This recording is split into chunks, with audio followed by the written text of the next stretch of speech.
When a man cheats on you more than once, it's not a mistake. It's a habit. My husband cheated on me twice, and each time I forgave him because I was raised by a single mother, and I did not want to raise my kids alone. I forgave him even on the days I did not want to because, well, I believed he would change and become a better husband. But he brought his infidelity under our roof and expected me to turn a blind eye and just walk away.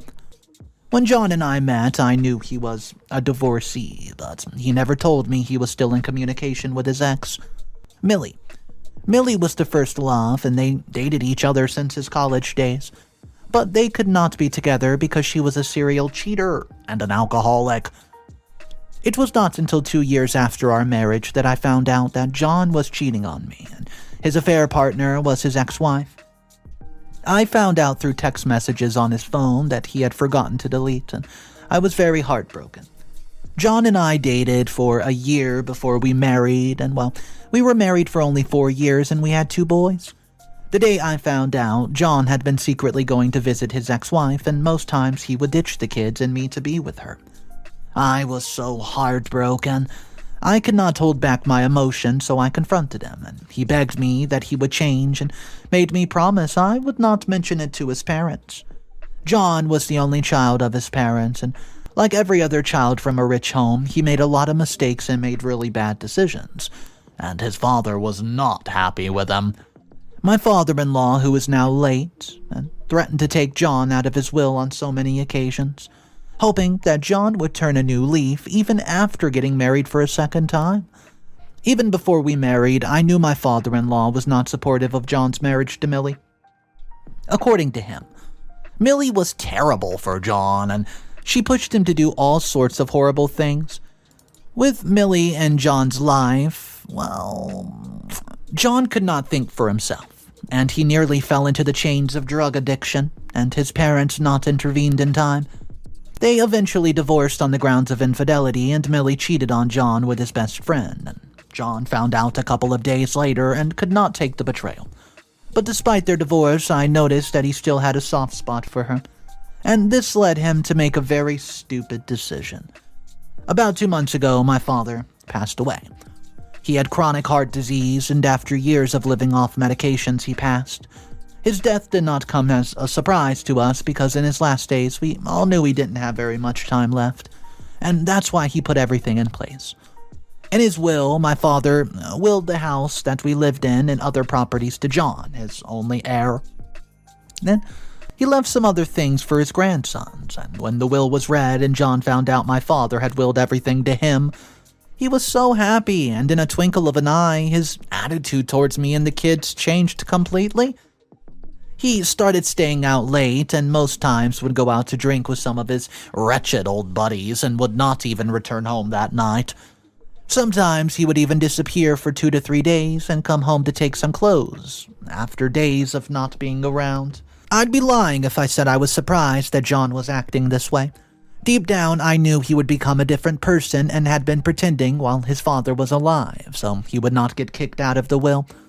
When John started his terrible habits, I tried to talk to him about cutting down on his outings and spending time with his children or even his elderly mother, but he never listened. Now, I would not have a personal issue with John if he kept being a deadbeat father to his kids or lived his life like a young, dumpy, stupid teenager, but just 2 days ago, John did the unthinkable. That day, I was at home with the kids when John's car drove into the driveway, and when the boys heard the sound of their father's car, they were so excited to see him after 3 days of being away. But somehow I sensed that something was wrong, because John never came home in the afternoon, and in the past few weeks after his father's will was read, he only returned late at night to pick up the clothes that he needed, and that was all. Just as I suspected, something was wrong. John came home with his ex-wife and a lot of boxes. He did not even call or text me anything. He just showed up with her. Like it was completely okay to bring a junkie into our home.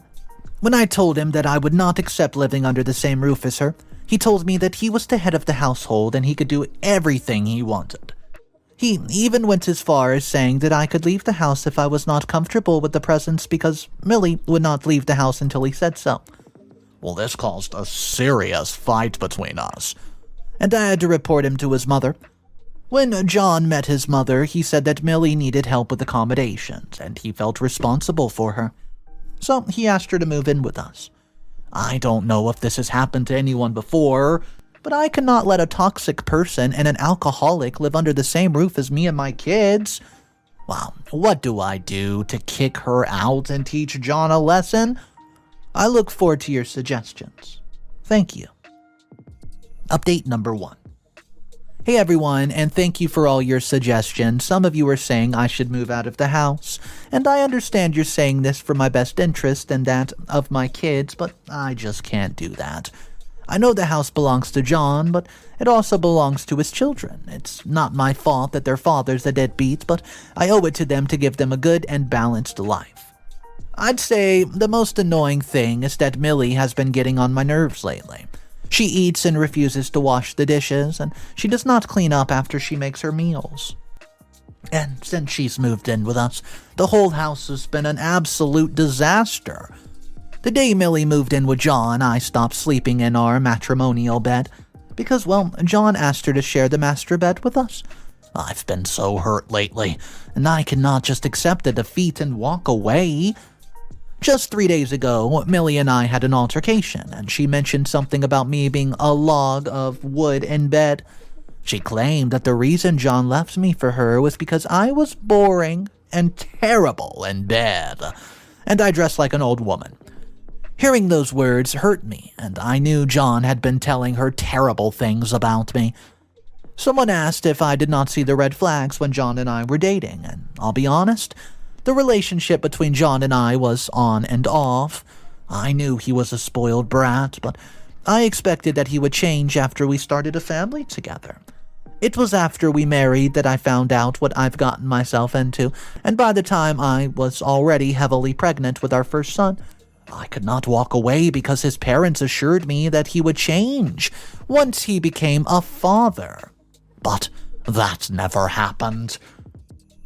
Instead, he cheated on me just 2 weeks after I gave birth to our first son with his ex-wife. As I write this, I wish I had walked away on that day I found out about his infidelity. Maybe I would not have been through so much pain and the emotional roller coaster that he put me on. As if he cheated on me the first time was not enough, John cheated on me again with Millie. And the second time even hurt more, as part of me wanted to leave, but I had to stay for the sake of my boys. Update number 2. Hey guys, it's been about a week since I've made the last update, and that's because something happened a few days ago and I had to settle it before sharing. A few days ago, I walked in on Millie drinking in the living room. She was strongly intoxicated, and earlier that morning she returned from an all-night party and had been drinking since then. When I went to her, I was mad because she used my toilet, which was outside the room that I slept in. She didn't flush. Her poop was stinky, and she just left the mess there, and I went straight to her and asked her to go back and clean up her mess in an angry tone. And before I could even complete my sentence, she jumped up and attacked me. For a drunken woman, she was quite strong, and I ended up with some bruises, and I was able to overpower her, but the small injuries I sustained were visible. In anger, I called the police on her, and when the police came and saw the bruises on my body, they arrested her for physical assault. It was clearly evident that she was under the influence of alcohol. After that, I went to the hospital to have the doctors look at the bruises to check for internal bleeding. Thankfully, everything was fine. Apart from the bruises, at least, I sustained here and there. When John heard about the incident, he bailed out Millie, but he did not come to visit us at the hospital. His mom had to drive me and the boys home that day because she was the only person with us at the hospital. But on getting home, I met my stuff and some of the kids' stuff on the porch. I could not believe that John had thrown out our things because of Millie. Well, when I went to the door, it was locked. But I could hear the voices inside, and they were doing it. Millie, her moan over the top of her voice despite me, and I knocked on the door over and over, but John refused to open. It got so embarrassing that the neighbors had to come out to see what the ruckus was. And waiting for so long I had to leave. I've never been so humiliated in my life, and I hate John for doing this to me. Yesterday his mom and his maternal cousin tried to talk to him, knock some sense in him, but he didn't listen to them. John claimed that I've disrespected his house guest, and he would not let me back in the house unless I apologized to Millie. Right now, I'm still at his mother's place, and apologizing to Millie is a big no-no. Not gonna happen. At this point, I don't think I can keep up with John anymore. It's obvious he won't change anytime soon, and I don't want to spend the rest of my life in so much pain. Update number 3. Hey guys, I really appreciate your comments, and yes, I think divorcing John is the best option for me. So far, he's been a terrible father to the boys, and with a person with drug addiction history under his roof, this will make it easier for me to win custody of our son. It's just hurt so much that I have to start making excuses for our boys. In the past few days, I've been giving them different reasons why their dad has been too busy for them. If I'd known that John would turn out to be like this, I would have walked away a long time ago and should have told his father when he cheated on me with Millie. I was so stupid to think that he would change. And now that he got what he was waiting for, he showed his true colors. It's been 2 weeks now, and I'm still living at my mother's house. I would not be making this update if it weren't for what Millie said to me when my mother and I went to get some clothes for the boys. When we got off the house that evening, Millie was at home too, and for the record, she doesn't work or do anything productive with her life. She was there doing her nails in the living room, and while I waited for John to grab the things I needed, she came to me and said she could not wait to finally get me out of the picture for good and have the house to herself, alone. Then she laughed and walked out of me and my mother-in-law. I knew she was mocking me, but I pretended it didn't get to me, even when her words were a slap in the face. When I got home later that evening, I could not stop thinking about what she said. Meanwhile, before I went to get some clothes for our son, Millie and John had been posting pictures on Facebook.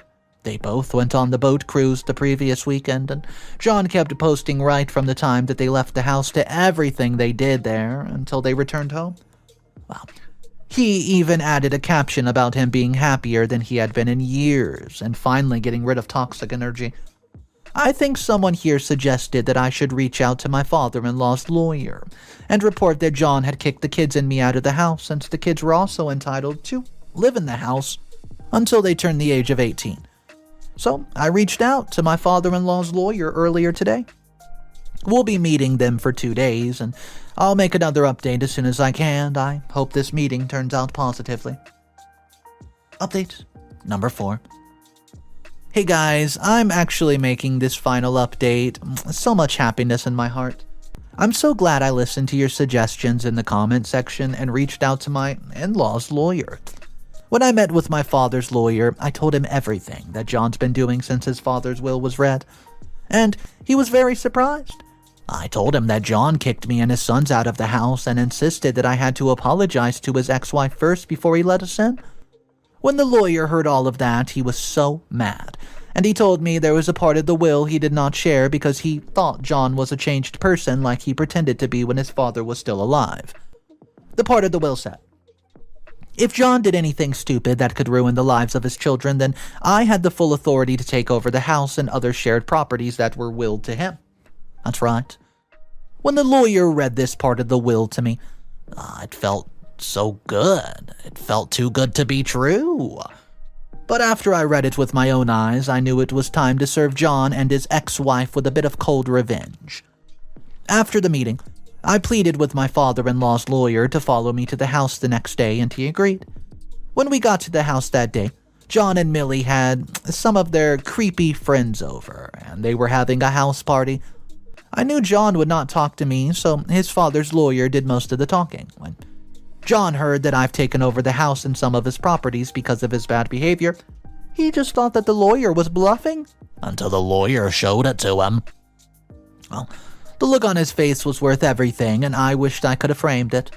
Without wasting any time, I announced that their party was over, and I kicked everyone out of the house, including John and Millie. He just kept saying that I had slept with his father's lawyer and connived against him, and all this happened 3 days ago as I make this update, and my kids and I are back in the house. John's been trying to call me, but I've not been taking his calls. He's been sending multiple voicemails, but I never get past the, "Hi, it's me, John." Meanwhile, I've contacted a divorce lawyer, and the papers are being processed. Once everything's set, I'll be ending things with him legally and officially. I can't wait to get him out of my life for good. Thank you for everyone and your comments and suggestions. I appreciate your help. So this is one of those stories where I'm just thinking to myself, what is John thinking? Treating his wife like that, bringing in a mistress to live with them.